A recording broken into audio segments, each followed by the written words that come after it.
Okay, let us move on to the next section, section 40A subsection 2. Let us see what is that. Section 40A subsection 2. What is this? This is generally whenever the payment is made in excess of the fair market value. Then 40A subsection 2 says whatever is the excess, that excess portion has to be disallowed. Say here, what does it mean here? So any payment, so that says what? Any payment, okay, any payment made to whom? Any payment made to any person who is called as relative, any person who is having substantial interest, any person, any sort of payment made to a relative or any sort of payment made to a substantial person, then ultimately 40A subsection is applicable. That means whenever any payment is made to either relative or any payment is made to substantial person, then this section is applicable if such payment is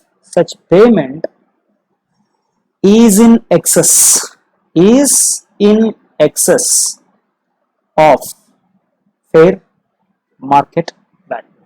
If such payment made is in excess of fair market value and the payment is made to a person who is called as a relative or who is having substantial interest, then 40A subsection is applicable. What this section says? This section says deduction can be taken only to the extent of fair market value. Anything more than the fair market value, disallow. So here, what is the meaning of that? Disallowance. So what is the amount which I am going to disallow? Let us see. The disallow is nothing but actual payment made. So whatever actual payment made to whom? To either relative or substantial interest. To relative or person having substantial interest, that I need to consider, minus fair market value. So this difference, which is something called as excess over fair market value, is disallowed. So it's very simple. Let me take an example so that you can easily understand. Say for example, Mr. X is there. Mr. X is there. Mr. X is partner. Mr. X is a partner in, let us consider X and Co partnership firm. What he has done? He had employed his brother, who is nothing but the relative, in the firm. He has employed his brother for remuneration of rupees, let us consider 25,000 rupees per month. Okay, any sort of payment made to a relative, then by default 40A subsection is not applicable. 40A subsection is applicable on two conditions. One, payment made to relative and the payment is in excess of the fair market value. Now say suppose for the similar job, for the similar qualification, X and Co offers salary of rupees 15,000 per month for similar post, but being his brother, he is paying 25,000. Now what the act says? Payment made to the relative or person having a substantial interest minus fair market value. What is the payment made? 25,000. What is the average salary paid? Is nothing but the fair market value, 15,000. So ultimately, what is this difference? Disallow. That means excess of 10,000 was paid. You can take only 15,000 as reduction, but you are paying excess of 10,000. that excess of 10,000 is going to be disallowed. That's it. That's what is something called as a 40A subsection 2. Now let us move on to the next one, 40A subsection 3. Okay.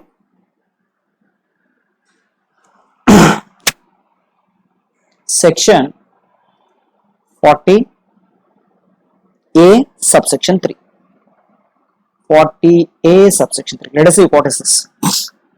This says that whenever you make any sort of payment more than 10,000, if the payment of more than 10,000 was not paid through account pay check, was not paid through account pay draft, was not paid through ECS, was not paid through net banking, then ultimately 40A subsection 3 says entire amount of such expense will be disallowed. So here what is the provision here?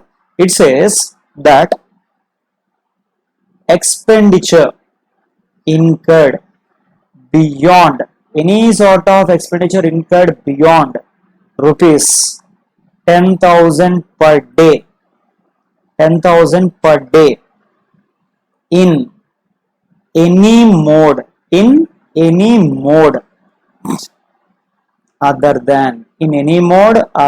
than, something called as account pay check, other than account payee check, and there is something called as account payee draft. Okay, any sort of expense incurred 10,000 rupees or more in any mode other than account pay check, account pay draft, ECS, NEFT, net banking, debit card, credit card, or any other mode specified. So what the act says here, whenever you are making any sort of payment of 10,000 rupees or more, of rupees 10,000 or more per day, you should pay that only in the form of account pay check, account pay draft, ECS, NEFT, net banking, electronic clearance scheme, debit card or credit card. If that is made in any other form, disallowed. That's what we are writing. Expenditure incurred beyond 10,000 rupees or more in any mode other than account pay check or this, what the act says, entire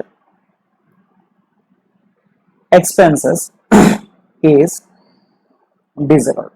So whatever expenses you incur, ultimately 100% of the expense will be disallowed. However, this provision is having an exception. Let us see. Exception. What is the meaning of exception? The exception says under the following cases. Under the following cases, even expenditure is paid in cash and more than rupees 10,000 per day, deduction will be allowed. That means I am not going to disallow. You can take the deduction. So that's what are the following cases which we need to consider. So the deduction will be allowed. Okay. Now let us see what are those. That's what is something called as Rule 6DD. Rule 6DD of the Income Tax Act speak the cases where even though the payment is made in cash, still the deduction can be taken. Now let us try to understand what are those cases. Now let us see the first point. The first point, where payment is made to Reserve Bank of India or where payment is made to bank. Okay. Then ultimately you can make payment in cash. You can take that as deduction. So here what the point says, payment is made by Reserve Bank of India. Payment is made to Reserve Bank of India. Payment is being made to RBI. Payment is made to any banking company. Payment is made to RBI. Payment is made to any banking company, whatever it is. So ultimately, then Rule 6D is applicable. What it says, even though the payment to RBI is made in cash, still the same can be taken as deduction. That's what is the first exception of Rule 6DD. Now, let us try to see the second one. The second one is nothing but payment is made to government. Payment is made to government. Whenever you are making any sort of payment to government, then even the payment is more than 10,000 rupees per day. If the amount is paid in the form of cash, you can still take the same as deduction. That's what is second one. Then third one is what? Payment should be made what? The payment is made through any bank. You are making the payment through any bank in the following mode. So payment, the next point is nothing but payment is made. Payment is made through any bank. So you are making some sort of payment through any sort of bank. So you are making the payment through any bank under the following modes. Under the following modes. Let us see what are those. Under the following modes. Let us see what are those given modes which are specified. It says any sort of letter of credit. We'll call it as LC. LC is nothing but letter of credit. The payment is not in the form of cash. The payment is not in the mode of electronic. Account pay check, account pay draft, ECS, NEFT. But the payment is made through letter of credit. So ultimately, you can take that as deduction. Letter of credit. So here there is nothing but something called as the letter of credit. Still, it is allowed as deduction. It is not disallowed. That's what is the first one. Or you are doing the payment through something called as telegraphic transfer. So there is something called as telegraphic transfer. Payment is made through the help of telegraphic transfer. Even then it can be taken as deduction. Payment is made by way of a book adjustment. Book adjustment among various banks. Even that is also allowed as deduction. Payment is made through something called as a bill of exchange. Even the same thing can be taken as deduction. Payment is made through something called as electronic clearance scheme.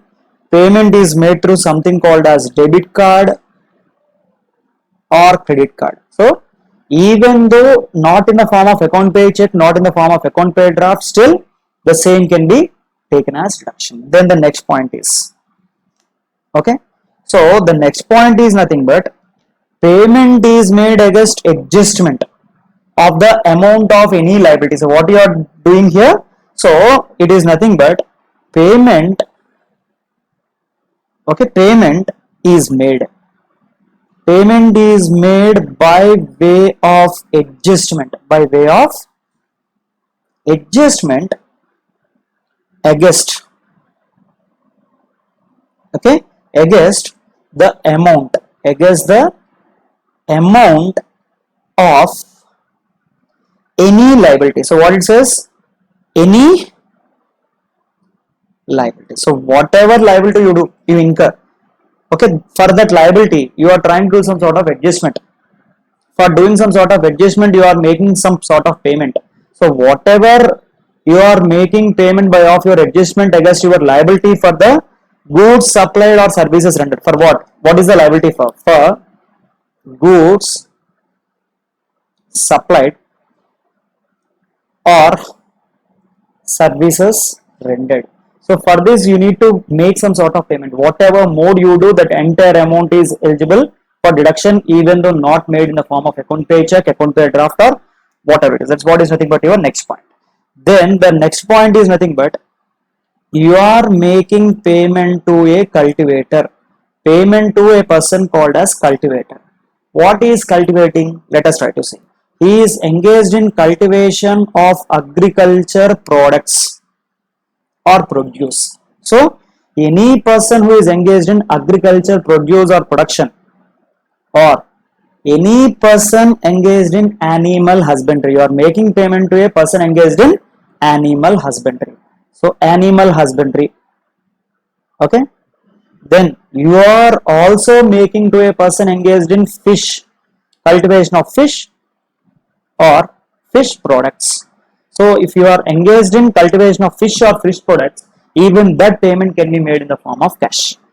Then it also says the payment can be made to any person who is engaged in horticulture. If you are engaged in horticulture, you can make the payment in the form of cash, or you can also make a payment to a person who is engaged in something called as apiculture. So in these cases, the payment can be made in the form of cash. Even though it is made in the form of cash, still the same thing can be taken as deduction. Then next point.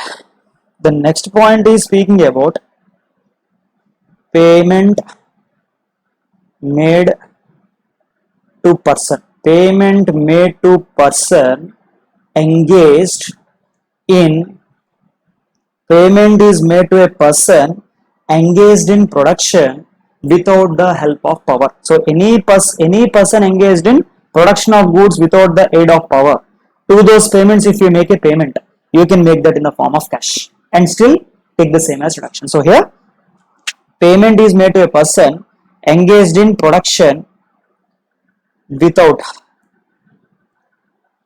aid of power. Without the help of power, if you do the production, if I make a payment to you, even the payment is made in the form of cash, still the same can be taken as deduction. So here the next one is what? Payment made to a person. Payment is made to a person in village. The person to whom the payment is made is in village where no bank exists. So I am making a payment to you. You are staying in a village. If in your village no bank exists, even though I make a payment in cash, still the same can be taken as deduction. That's what is nothing but your 7th point. Then let us move on to something called as 8th. Okay, where any payment is made to an employee. Where any payment is made, where any payment is made to an employee. Okay, where any payment is made to an employee. Payment is made to whom? Employee. Where any payment is made to an employee who is outside his regular place of work. So here what is happening? Payment is made to an employee. Okay, two things are there. First, let me take one point and I will come into the other point. Where any payment is made to an employee. For what? In connection with this, okay, where any payment is made to an employee as a retirement compensation. As a retirement compensation. Payment is made to an employee as a retirement compensation. Okay, payment is made to an employee as a retirement compensation. You are getting some sort of retirement compensation. So ultimately, where any payment is made to an employee as retirement compensation and such payment does not exceed 50,000, and if such payment does not exceed 50, that can be paid in the form of cash. So where any payment is made to an employee as a retirement compensation and such payment exceeds, and such payment exceeds, such payment does not exceed, and such payment does not exceed rupees 50,000. Where such payment does not exceed 50,000, even then in that case I can make a payment in cash, still the same can be taken as deduction. Now the next point. The next point is what? Payment is made by an SSC by way of a salary. Payment is made in terms of salary. Payment is made in terms of salary. Okay, in terms of salary. After deduction of tax. Okay, whenever I am making a payment of salary of deduction of tax, to whom? For an employee who is outside his continuous place of work for a period of 15 days or more. and in that place there is no bank. That means any person who is on a ship, to that person I can make a payment in the form of cash. Okay, payment is made in terms of salary after deduction of tax to employee who is outside his regular place of work for a continuous period of 15 days. Say my employee is traveling on a ship where there is no banks, where there is no ATM exists. To that person, I can make a payment in terms of cash after deducting tax at source. That's what is nothing but your ninth point which speaks about. Then 10th point. Payment is made on a day where bank holiday. So you are making a payment on the date where the bank is closed. On that date also you can make in the form of cash. So payment made on day on which there is bank holiday. Of course, now this point we can totally ignore, because for making a payment I need not go to the bank. I am having my own net banking. So by logging to the net banking anytime, even the bank is closed, I can still make the payment.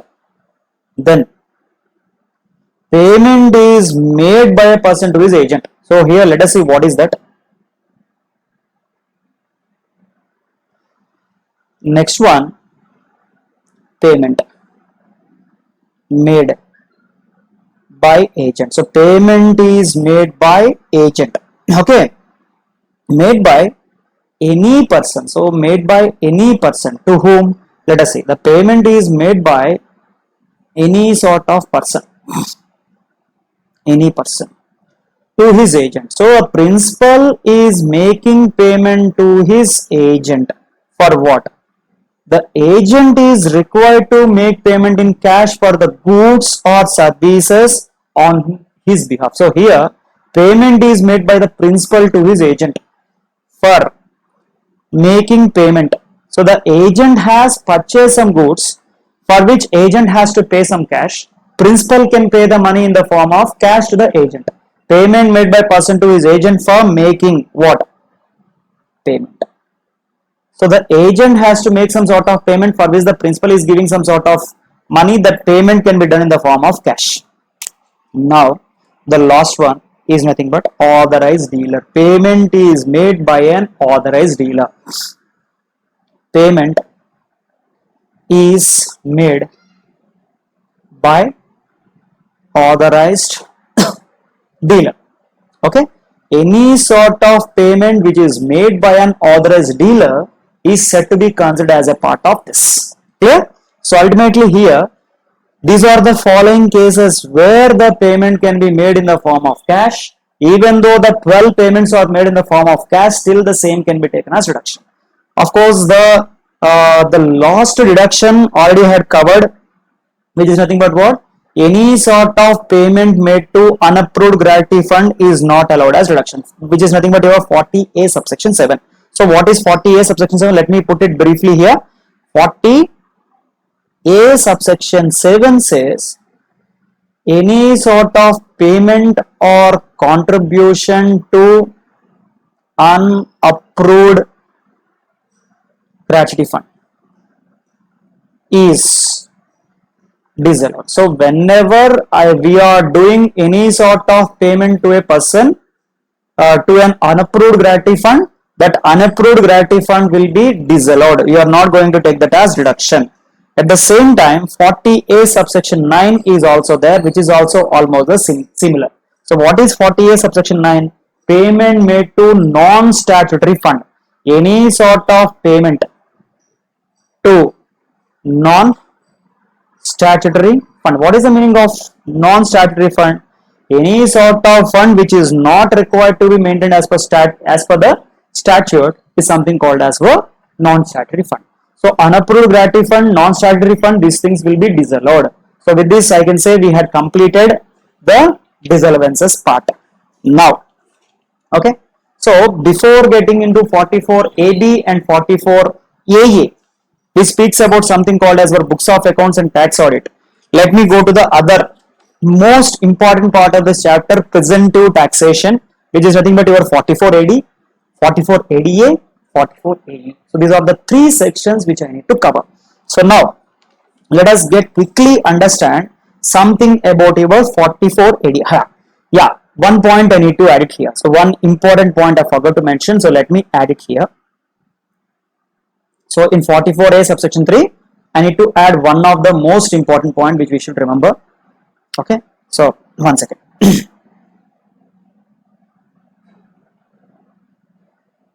Here, what we had mentioned that 10,000 rupees are more disallowed, but in one case, if payment, okay, if payment is made to whom? Payment is made to person engaged in business mentioned under 44 AE. Okay, now we'll discuss. Whenever any payment is made to any person engaged in 44 AE, then up to 35,000 rupees you can make payment in cash. Generally it is 10,000, but whenever the payment is made to a person engaged in 44 AE, the amount is going to be 35,000. That's what the interpretation of the provision. So that's what is something called as our 40A subsection 3. Clear? Now let us come to the other important part of this chapter, presumptive tax. Okay, so let us move on to something called as presumptive taxation. Okay, presumptive taxation.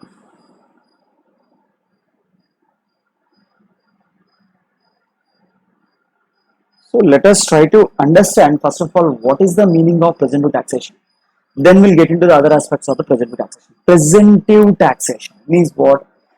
In this concept of presumptive taxation, assume your taxable business income is assumed either as a percentage of something or a flat rate of something. That will be called as assumed. That type of method when you apply, that type of taxation is something called as presumed taxation. So here what we are doing, we are assuming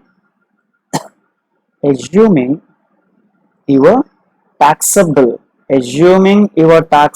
business, assuming your taxable business income. Okay, we are taking an assumption that your taxable business income is what? Business income is as a rate of your turnover or is as a flat rate. So here what we are considering, we are assuming your taxable business or profession income as a fixed percentage of your either turnover or fixed percentage of your gross receipts. Assuming taxable business income as a fixed percentage of turnover or as a percentage of your gross receipts or a flat rate. That's what is something called as presumptive taxation. See, generally what we will do, we'll take the net profit. Profit and loss account will be there, net profit will be there, then I will apply rule 29. Section 29. What is section 29? Net profit, add disallowances, reduce income which is not taxable under section 28, reduce the deductions which are eligible but not taken, add incomes taxable under 28 but not credited. Then ultimately we'll be getting something called as taxable business or profession income. But whenever you are having a presumptive taxation, I won't compute my taxable business income in accordance with section 29. So what I will do, I will simply take the gross receipts or I will take the professional income, or that a flat rate of percentage will be applied or a flat rate will be applied. That's what is something called as presumptive taxation. Basically, we are having three sections. Presumptive taxation, we are having three sections. Section 44 AD, Section 44A, ADA, Section 44 AD, Section 44 ADA. Okay, Section 44 ADA, and finally the last one is Section 44 A. So these are the three sections which take care of the presumptive taxation. Again, presumptive taxation means assuming your taxable income as a percentage or as a flat rate. That's what is something called as a presumptive taxation. And one more important point thing which I need to discuss here is presumptive taxation is not compulsory, presumptive taxation is optional. So here the point which I want to mention is this presumptive taxation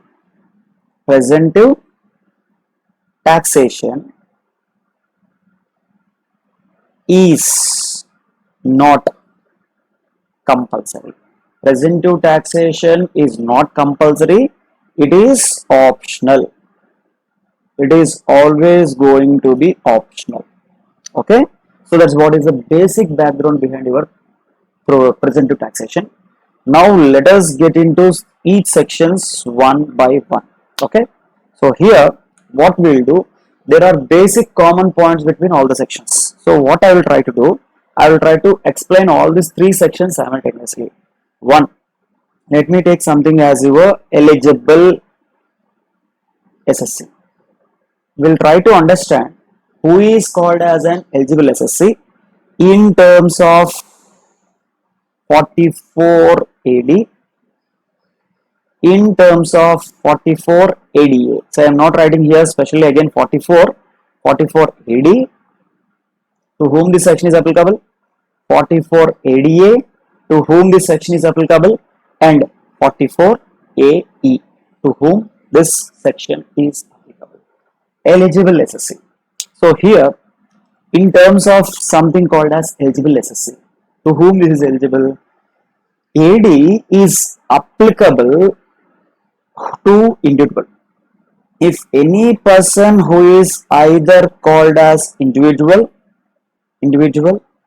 if he is also called as HUF, so any person who is individual, HUF, or even AD is applicable to a firm which is a partnership firm. Okay, so any individual, HUF, or a partnership firm, the condition here is resident. So what is the, who is called as eligible SSC? Any resident individual, any resident HUF, or any partnership. Partnership does not include LLP other than, so that's the reason specifically I am mentioning here, other than limited liability partnership firm. So 44 AD is clearly applicable for any person who is a resident individual HUF firm other than LLP. Okay, and what such person should do, and such person has not taken the deduction under 10A, 10AA, 10BA.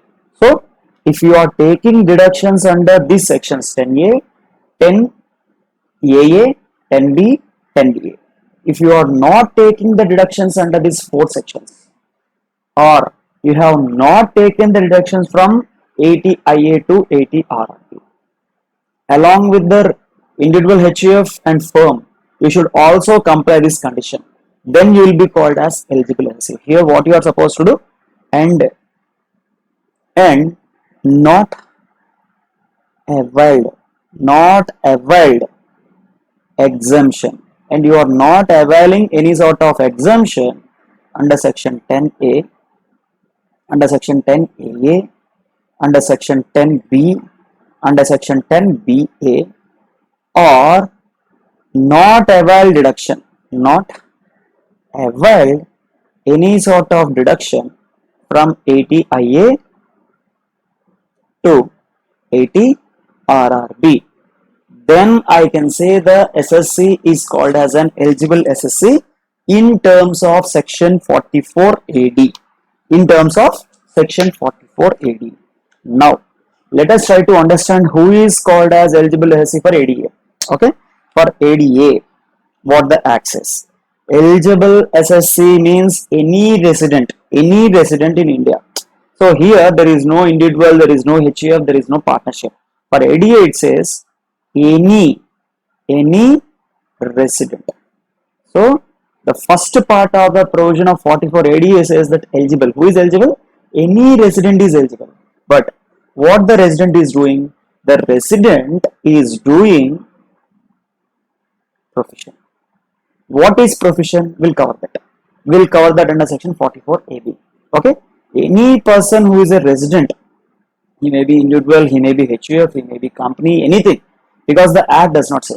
So any person who is a resident and doing a profession, of course, and the other condition, the last condition says gross receipts does not exceed 50 lakhs. So whose total gross receipts during the previous year does not exceed 50 lakhs. That person is someone called as an eligible SSC for 44 ADA. So who is called as an eligible SSC? Any person who is a resident doing a profession covered under 44 AA, and what his total gross receipts,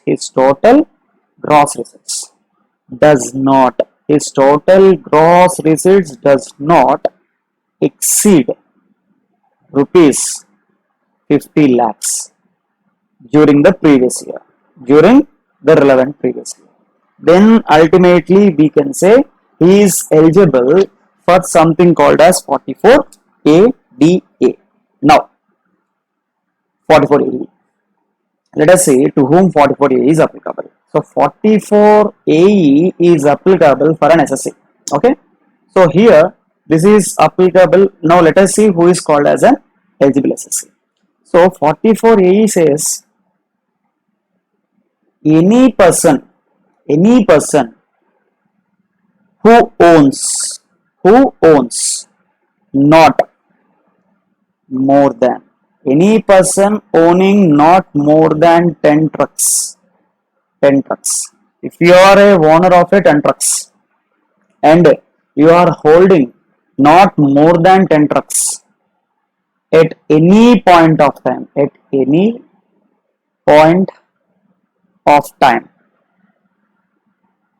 during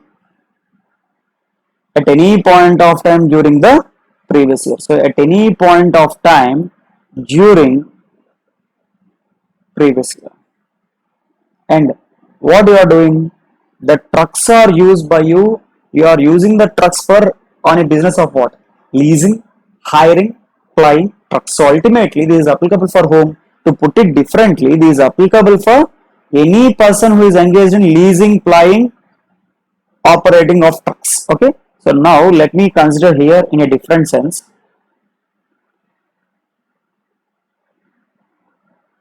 Right. So here, who is called as an eligible SSC?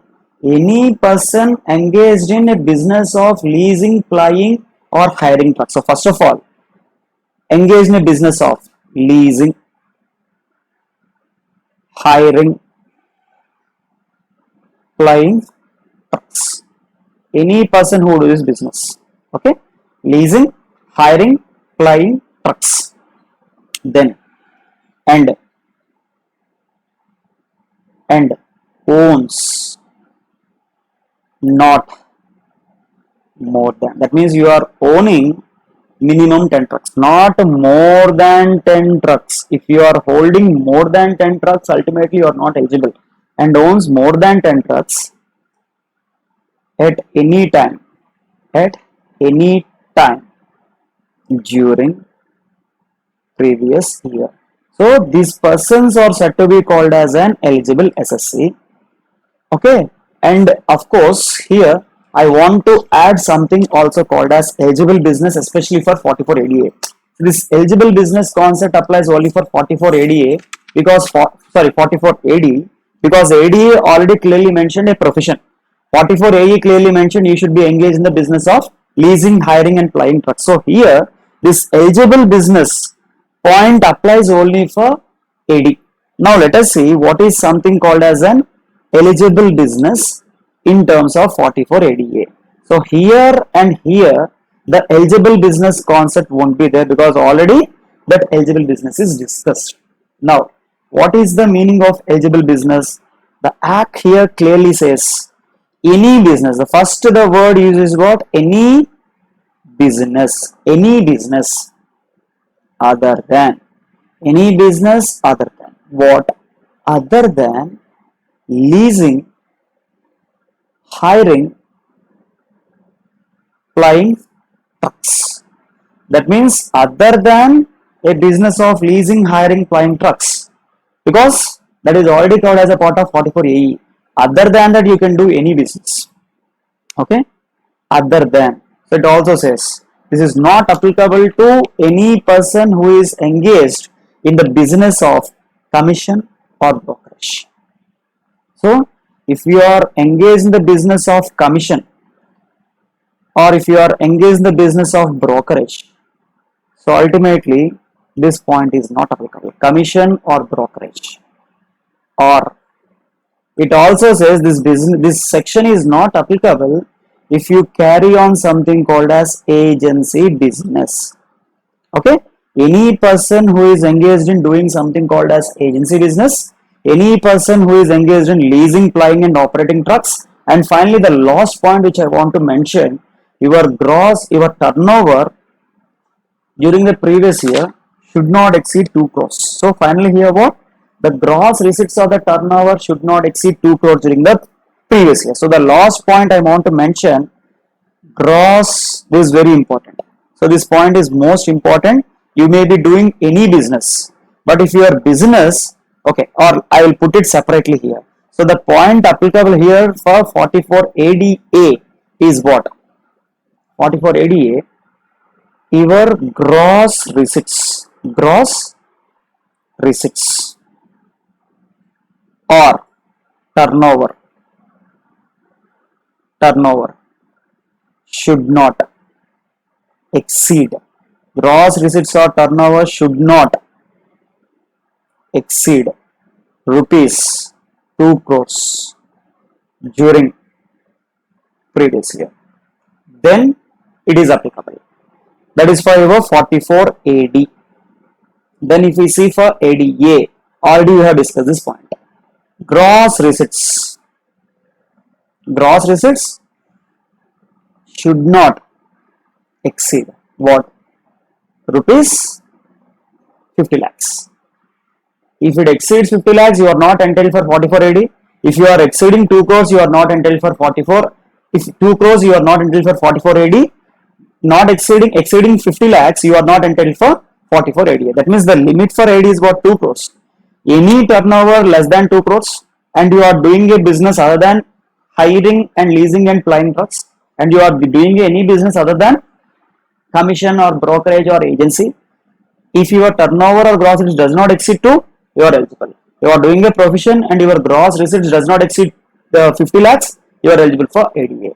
So there is no such limit on gross receipts or any turnover for your 44 AE. So now we know to whom this section is applicable and what is said to be called as your eligible business. So that part we try to understand. Now let us try to understand presumptive. Okay. Now let us try to understand something called as presumptive income. Presumptive income. Presumptive income in terms of AD, presumptive income in terms of ADA, presumptive income in terms of AE. So let us try to understand these three sections simultaneously.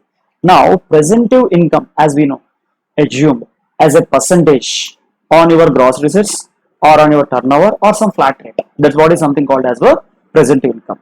Now let us see for AD, for ADA, for AE, what is your presumptive income? AD. Here the act says that either your presumptive income could be 8% of what?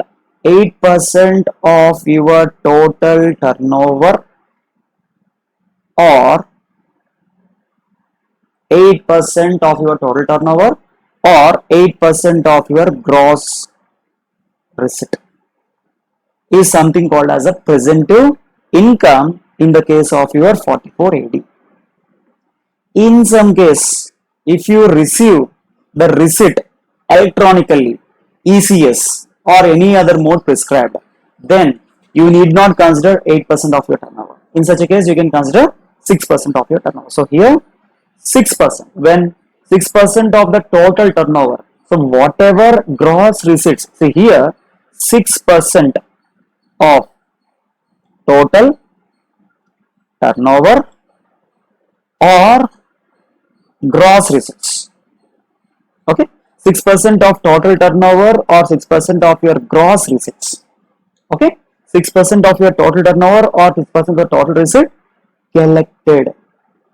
How you are collecting the gross receipts? Collected electronically. Okay, any sort of gross receipts collected electronically or account payee check. You are getting the consideration in the form of account payee check. So any sort of consideration collected through account payee check or even account payee draft, bank draft also is included, or any other prescribed mode, or any prescribed mode, whatever prescribed mode it is, in that mode you can collect the collections. So that's what is something called as a presumptive income. That means whatever gross receipts you are having, if you are collecting in the form of cash, 8%. If you are collecting that in the form of ECS, debit card, credit card, or electronically check or whatever it is, then 6% of such collection. Then let us see what is the presumptive income in terms of 44 ADA. Okay, so let us try to understand the presumptive income for that. Now, presumptive income shall be what? See, there is no regulation that you should show less than 8% and you should show only 8% or 6%. You can always show more than 8% or you can always show more than 6%. This is what is the minimum. So even 44 ADA says what? Presumptive income is nothing but 50%. 50% of what? 50% of total gross receipts. Whatever receipts the SSC received during the previous year from his profession. So 50% of the total gross receipts during previous year from profession. Say if from the profession, if you are earning 10 lakhs, of the 10 lakhs 50% will be something called as the taxable profession income. So whatever total gross receipts you receive, take that. Of that 50% from during the from whatever profession you do. That's what is something called as the presumptive income in the case of your 44 ADA. Now let us move to the loss section 44 AE and try to understand the presumptive income. 44 AE says that, see, 44 AE is applicable for trucks. For this purpose of the section, the trucks are divided into two categories. One I can say heavy trucks and the other one I can say light trucks. So heavy as well as light. Two categories of trucks are there. So we'll see the light categories later. So for a heavy category, the act says that 1000 rupees per ton. For 1000 rupees per ton. This is for what? This is for the heavy trucks. 1000 rupees per ton of a gross vehicle. So the word is what? 1000 rupees per ton of a gross vehicle. See, 1000 rupees per ton of a gross vehicle. We'll discuss what is the meaning of gross vehicle. We'll discuss. So 1000 rupees per ton of a gross vehicle weight. That means we are trying to do the weight. So what is the meaning of gross vehicle weight? So gross vehicle weight is nothing but the total weight of the vehicle. So whatever is the total weight of the vehicle as certified by the registering authority is something called as the gross vehicle weight. So here gross vehicle weight of gross vehicle weight we are trying to consider. So what we are trying to do? We are trying to consider our gross vehicle weight which we are trying to consider there. So gross vehicle weight is one thing, or I may also consider something called as unladen weight. There are two terms, or there is something called as unladen weight. What is the meaning of unladen weight? Unladen is something the truck includes its heavy part. The weight of the truck along with the heavy equipment or heavy body part, excluding the weight of the driver, the weight of the attendant, that weight is said to be called as our unladen weight. So here what we are trying to do? We are trying to consider 1000 rupees per ton of the gross vehicle weight or unladen weight. So if the gross vehicle weight is 20 tons, then what I will do? 1000 into 20 I will consider into. So along with this, what we are trying to do, into number of months. How many months the truck was used? Number of months or part. What is the meaning of this? Even one day you are using, that one day is said to be considered as the complete. So here what you are doing, you are taking the ton of the truck, either unladen or gross weight. The ton of the truck you are multiplying with 1000, and what you are doing, that you are multiplying with the number of months you are getting. So along with this, what I have to do now, into number of heavy goods vehicle. Say I am having 4 heavy goods vehicle, all the 4 heavy goods vehicle are 20-ton trucks. Then what I have to do, 1000 rupees per ton, as the truck the weight is 20, 1000 rupees per ton into 20 I will do. Okay, I had used this truck for entire 12 months, I will multiply that with 12. As I am having 4, I will multiply that with 4. So what I need to do here, into number of heavy goods vehicle, into number of heavy goods vehicle. So this I need to multiply with your number of heavy goods vehicle. Okay, that we are supposed to consider. This or amount claimed being actually earned from the vehicle. If I am telling that this is the amount earned, I can take the higher. So here or what, amount claimed to be collected. Amount claimed to be collected from the truck, whichever is higher. So whichever is higher is supposed to be considered. Whichever is higher. Whichever is high, that will be considered as well presumptive taxation for what? For heavy goods. Now let us try to understand the same concept for your light goods vehicle. Light goods vehicle. So now here what we are trying to do, we are trying to consider 7,000 rupees 500 per month. There what we have considered 1,000 rupees per ton. Okay, 1,000 rupees per ton. If the truck goods weight is 20 tons, 1,000 into 20 into number of months or part into number of trucks. So here what we are trying to do, we are trying to take rupees 7,500 per month. So into what? If I use the truck for 10 months, into 10. Now into number of months. What the axis or part? That means even if the truck is used for one day in the previous year, ultimately I have to consider as a full month. Into what? Number of trucks. How many number of trucks? Number of light weight trucks. So let us be more specific, into number of light trucks. So that's what is something called as the presumptive income under 44AE. Again, for a heavy goods vehicle, 1,000 rupees per ton, you are considering 1,000 rupees per ton of the gross vehicle weight or unladen weight. We have discussed the meaning of gross vehicle weight. What is the meaning of gross vehicle weight?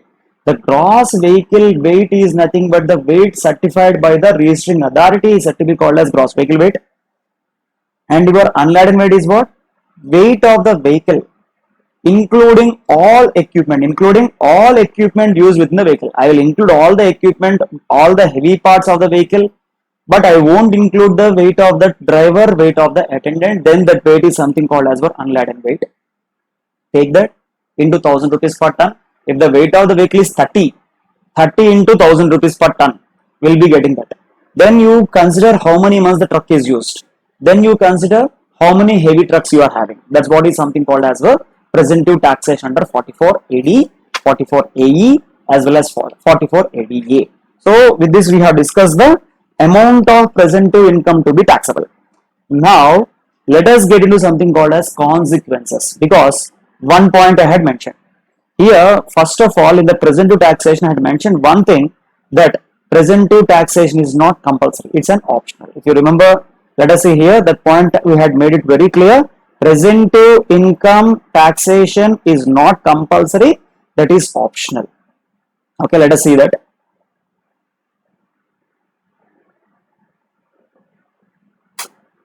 Okay, here that point we had been specifically covered. So we had seen that here Presumptive taxation is not compulsory. Presumptive taxation is always optional. So this point is optional. Now let us try to understand the consequences. If I opt the presumptive taxation, what I should do? If I don't opt for presumptive taxation, what we have to do? That's what is something called as the consequences of your presumptive taxation. So let us get into that. Consequences. Okay. Consequences of presumptive taxation.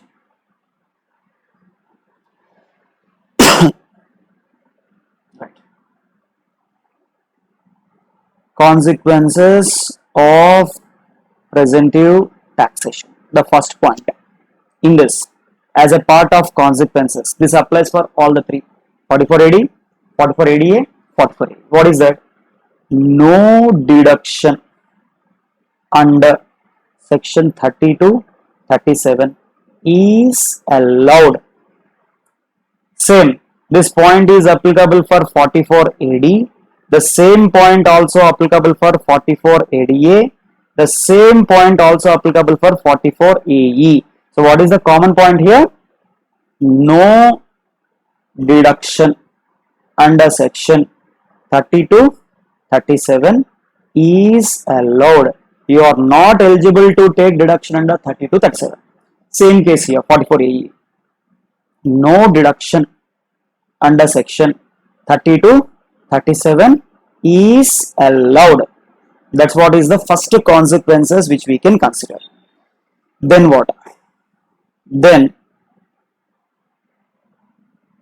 as a part of consequences under 44 ADA, oh sorry, this is 44 AD, not ADA, 44 AD. Now, as a part of your second consequences, if opt, because I had mentioned it is not compulsory, it's optional. If opts, then what?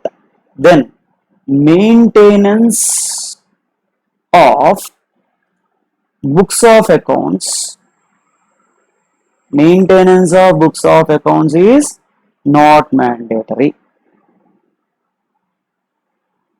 Maintenance of books of accounts is not mandatory. Okay, it is not mandatory to maintain books of accounts, so it is not mandatory. Next, same point applies for 44 ADA, same points applies for 44 AD. So even here, maintenance of books of accounts is not mandatory. Same points applies when, if you opt. Okay, same point applies here. Maintenance of books of accounts is not mandatory. Books of accounts not mandatory. Okay, is not mandatory. That's what the other part of the condition. Then again, no deduction is allowed from 30 to 37. It is presumed that all the deductions has been allowed. Whatever amount you are calculating, either 8% or 6% of your gross or turnover in case of AD, 50% of your groceries in the case of 44 ADA, 1000 rupees per ton or 7500 rupees per month, whatever it is, that will be considered as your business income. That's it. No deductions are entitled to be claimed from your computed business income. So no deductions are allowed. No need to maintain any sort of books of accounts. So that's what are the conditions which are applicable. So here there is a special condition for 44 AD that I will come to that later point. So now let us move on to the other part of the provisions here. So here there is one thing that, okay, advance tax. This we'll discuss when we are going to the concept of advance tax. We'll discuss this point much more clearly. So advance tax, okay. So let me write it here, advance tax. So the concept of advance tax is applicable for AD, ADA as well as AE. So now what this acts is, any SSC, here the common point, that's the reason I am not writing specifically for AD, ADA and AE. It's a common point. What the acts is, advance tax, any SSC covered, who is covered under presumptive taxation, such as 44 AD, such as 44 ADA, such as 44 AE. Any SSC covered under presumptive taxation under any of the following cases. Okay, for him, he is required to pay advance tax by 15th March of the financial year. So here, any SSC covered under presumptive taxation is required to pay something called as advance tax on or before 15th March of the financial year.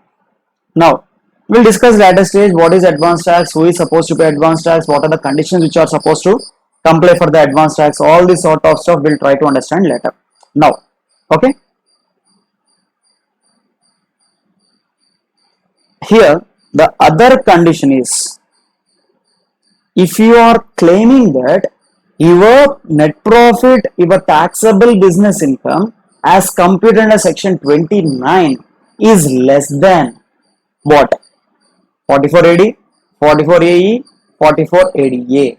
Then you are supposed to compulsory maintain your books of accounts and audit of your books of accounts becomes mandatory.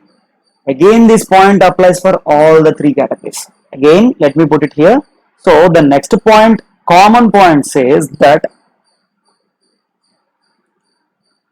maintenance of books of accounts and audit. Maintenance of your books of accounts and audit. Now, let us see what this point says. The point says that if any SSC, if any SSC claims that profit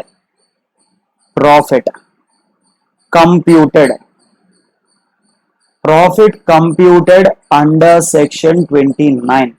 We have discussed what is section 29. Take the net profit, add your disallowances, add the income which has not credited the profit and loss account, reduce the deductions which are not debited to the profit and loss account, reduce the incomes which are credited but not taxable under section 28.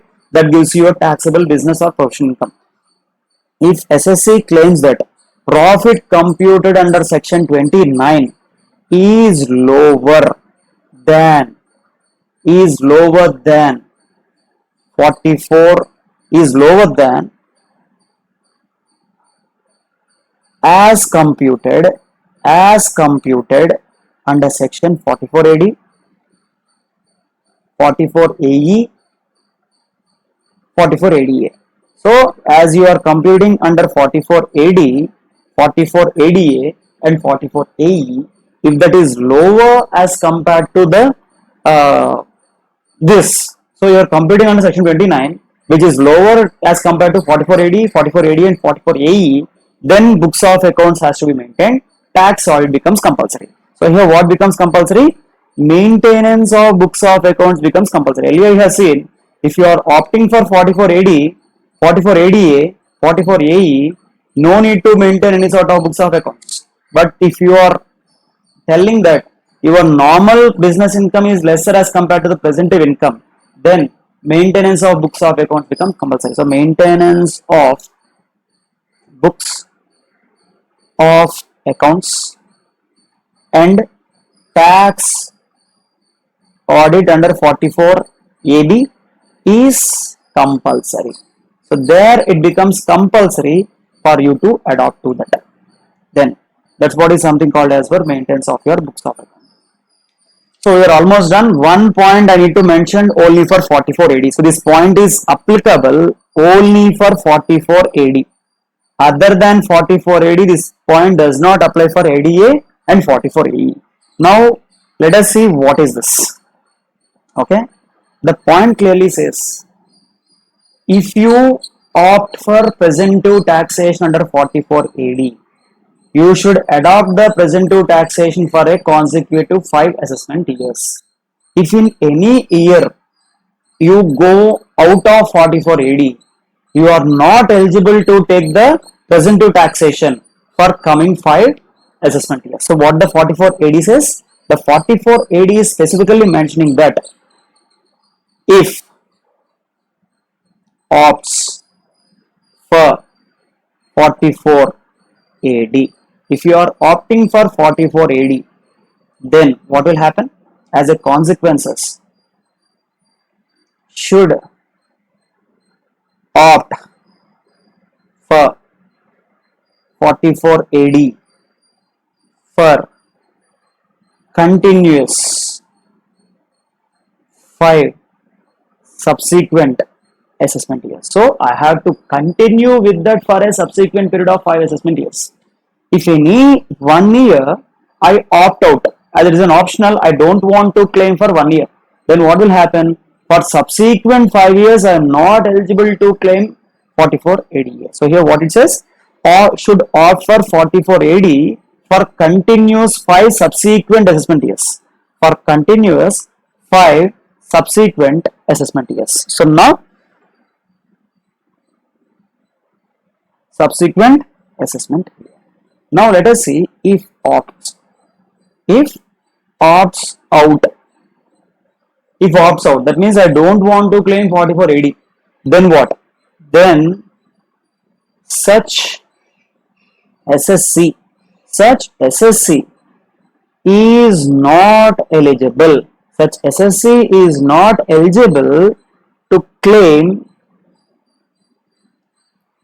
44 AD for continuous 5 assessment year. So you can't take, say if you break that in 23-24 assessment year, from 24-25 you cannot take this benefit for a period of 5 years. That's what is nothing but your 44 AD, ADA as well as AE.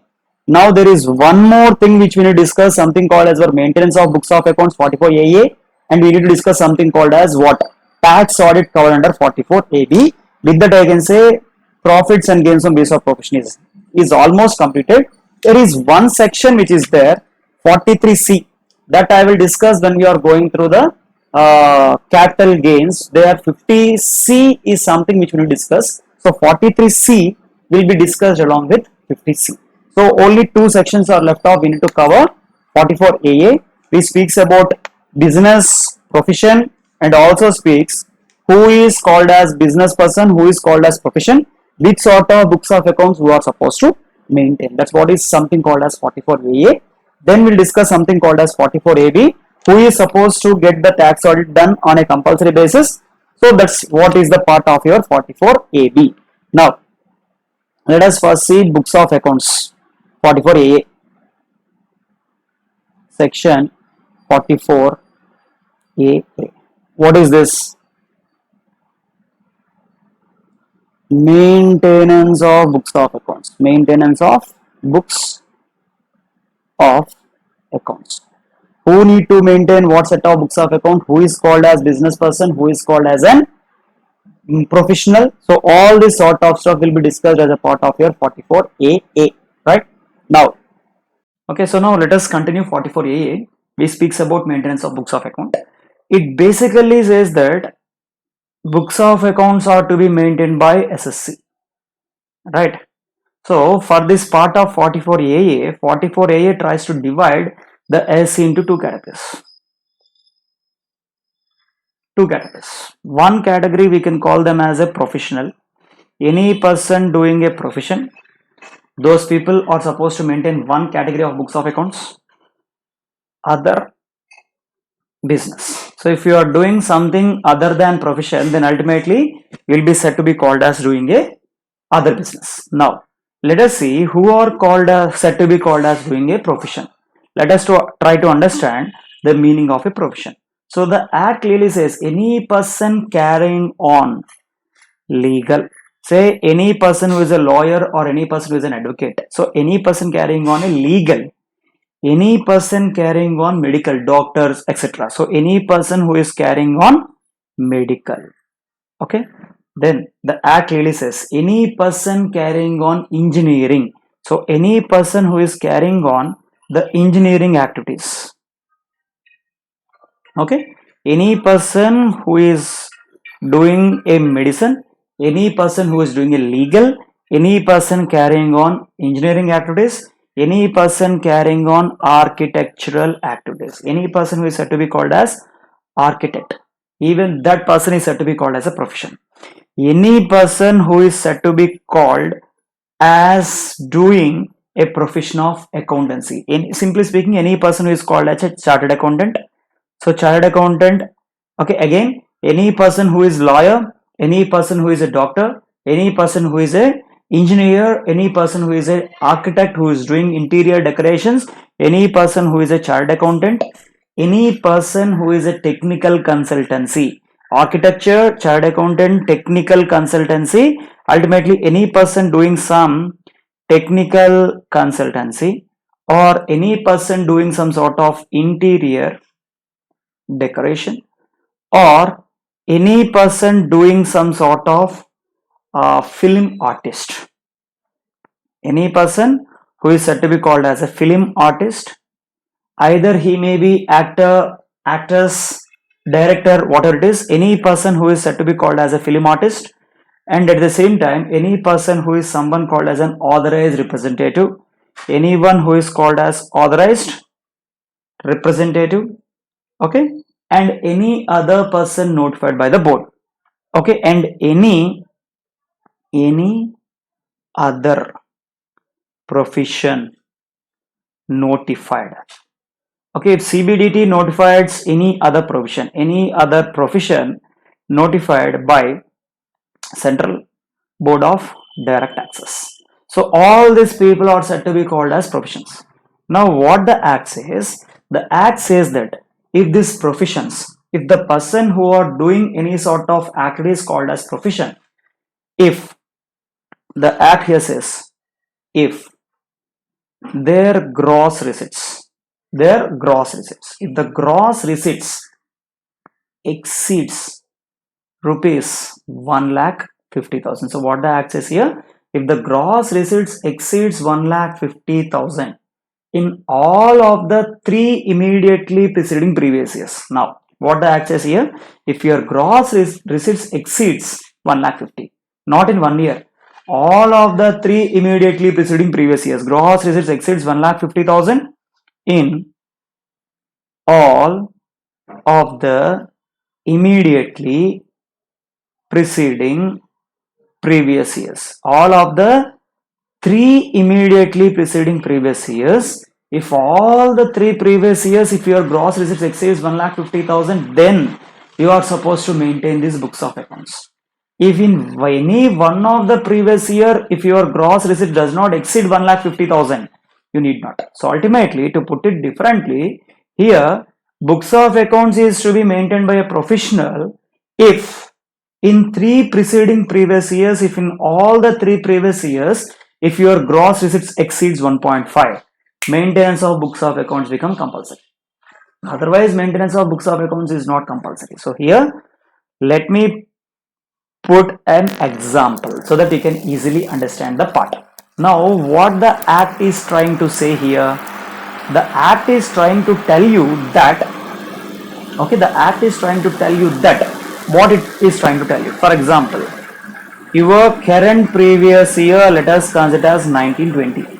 Now, I need to find out three immediately preceding previous years. What are the three immediately preceding previous years to my current previous year? It is nothing but 18, 19, 17, 18, 16, 17.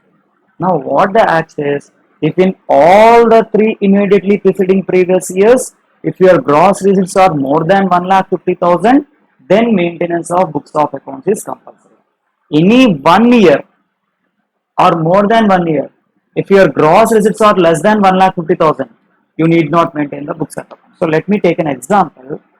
In 1819, 1,70,000. In 1718, you are having 2,20,000.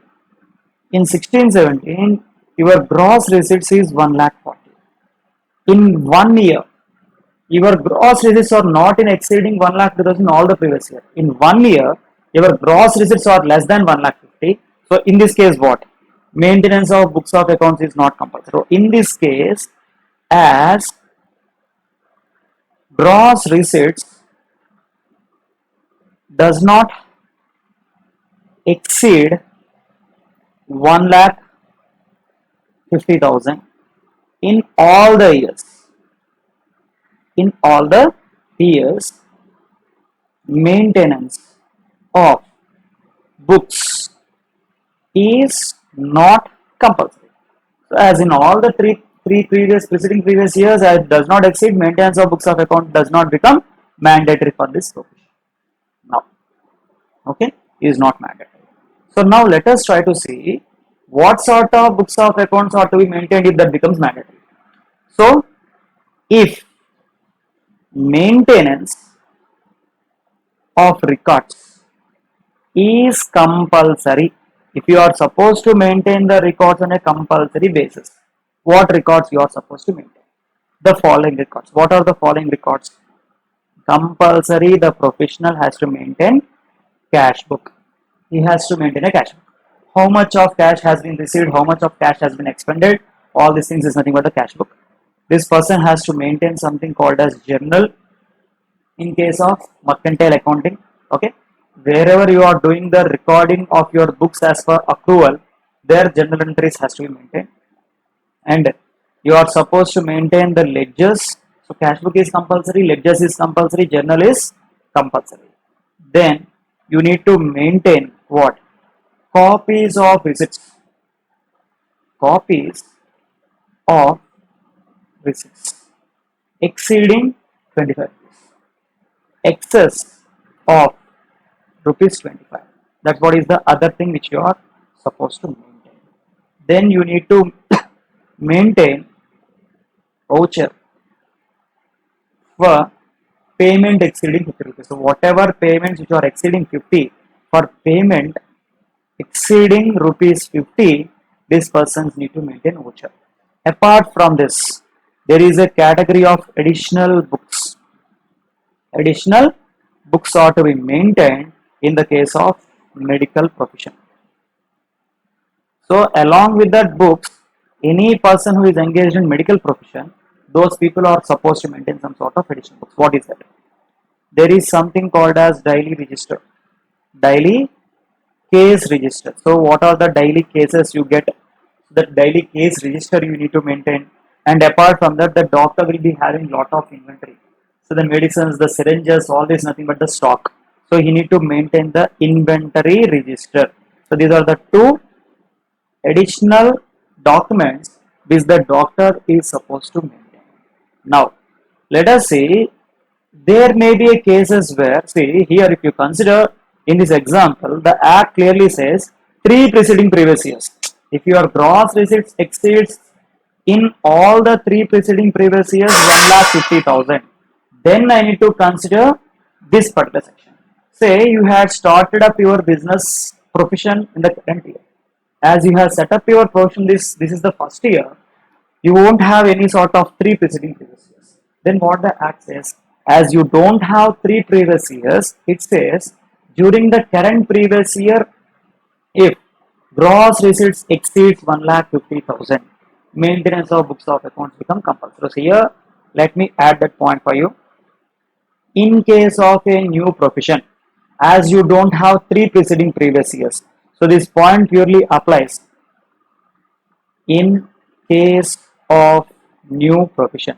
You had started your profession current year. As you don't have the 3 previous years to compare, now what the access? In the case of in the case of new profession, gross receipts exceeds rupees 1,50,000 during relevant current previous year, then maintenance of books becomes compulsory. Then what you have to do? Compulsory you are supposed to maintain books of accounts. Then let us move on to the other categories. Till now we have discussed person doing a business profession. What is the cases where they are supposed to maintain books of accounts? Now let us try to see the cases where you are doing other business. You are not doing a profession, then ultimately you will be said to be doing a profession, business. In this case, what is the condition for you to maintain the books of accounts? Let us try to understand. Here the access. Okay, here the access. Individual HUF. The provision is different. The provision is different other than individual and HUF. Now, what the access here? The access two conditions. Here only one condition is mentioned, 1,50,000. So here the clearly it is mentioned as 1,50,000, but here it is mentioning two things. Now let us see what are better. It says your gross receipts or income from profit, in income from business. It is mentioning regarding income from business. If you are other than individual HUF, if your income from business exceeds rupees 1,20,000. In case of individual HUF, income from business exceeds rupees 2,50,000. Okay. Income from business exceeds 1,50,000 in the case of other than individual HUF. In the case of individual HUF exceeds rupees 2,50,000. That's what is the other case. Or second part is there. Or any one thing satisfied, ultimately maintenance of books of accounts become compulsory. Or now it focus on something called as turnover, or it focus on something called as gross receipts, or whatever it is. Turnover or gross receipts exceeds what? In the case of other than individual HUF, turnover exceeds 10 lakhs. Maintenance of books of accounts become compulsory. In case of individual HUF, turnover or gross receipts exceeds 25 lakhs. Maintenance of books of accounts become compulsory. So, other than individual HUF, 10 lakhs. Exceeds 10 lakhs. In case of individual HUF, exceeds 25 lakhs. Maintenance of books of accounts become compulsory. You need to prepare your profit and loss account. You need to prepare your balance sheet. You need to prepare a cash flow statement. That's what is the compulsory thing which is required. Other categories of SSCs are not required to maintain books of accounts. But even though your gross receipts or turnover or your income is less than the limit, if you want to opt for 44AD, 44AE, maintenance of books of account compulsory. That's what already we have heard. See, generally you need not maintain books of accounts, but you don't want to opt for the presumptive taxation, then what will happen? Maintenance of books of accounts become compulsory. So that's what is something called as 44AA. So now let us quickly close something called as tax audit under 44AB. Who are supposed to get the tax audit done? What is the time limit within which tax audit is supposed to be completed? With that I can say the profits and gains from business or profession is set to be completed. So now let us quickly look into something called as tax audit.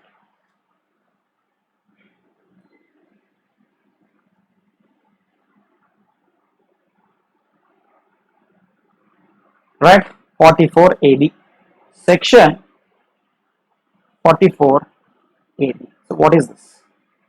44AB. This is basically something called as tax audit. Okay, audit of accounts. Audit of accounts of person. Audit of accounts of person carrying business or profession. So audit of accounts of person carrying on business or profession is covered under tax audit. Now let us see what are the provisions of the tax audit. It's very simple. Tax audit, as the word says, is applicable if you are doing a business. At the same time, tax audit is also applicable if you are doing a profession, but not to all the SSCs. Now let us see what are the conditions. So here, whenever the turnover of the business or anything, gross receipts, turnover or gross receipts as the case may be, exceeds, I can simply say greater than, exceeds what? 1 crore. If the turnover or gross receipts of any person doing a business exceeds 1 crore, tax audit becomes mandatory. If gross receipts of a person doing a profession exceeds 50 lakhs, ultimately tax audit becomes compulsory. That's what is one case. The second case is what? You are claiming lower profit under section 29. So any person doing a business for whom what? For whom any person doing a business for whom section 44 AD, section 44 AE is applicable what? Claims profit as computed under section 29 is lower than present to. Then what? Tax audit, maintenance of books of account is compulsory. Tax audit is compulsory. So section 44 AD is applicable. You are claiming that your profit under normal provisions is lower as compared to presentive. Then maintenance of books and tax audit is compulsory. Same thing here. Any person who is doing a provision for whom section 44 ADA is applicable, and he is claiming that, claims what? Claims profit under section 29 is lower than presentive. So is lower than presentive. Then what? Maintenance of books. Okay, maintenance of books and tax audit becomes compulsory. For those people, maintenance of books of accounts and tax audit becomes compulsory. Then, okay, so that's what is the provision for your tax audit. Now, you are supposed to get the tax audit done by a chartered accountant and submit the tax audit report on or before 30th September. So here, time limit for tax audit for anyone. So time limit is what? Time limit, whether you are a business or carrying on a profession, time limit is what? Audit report, tax audit report of chartered accountant is to be submitted on or before 30th September. 30th September of relevant assessment year. Say your relevant previous year is 1920. Then ultimately what is your assessment year? 2021 will be your assessment year. So by 30th September 20, you are supposed to submit your audit report. That's what is nothing but your tax audit. So with this we have completed the profits and gains from books of profession. Clear?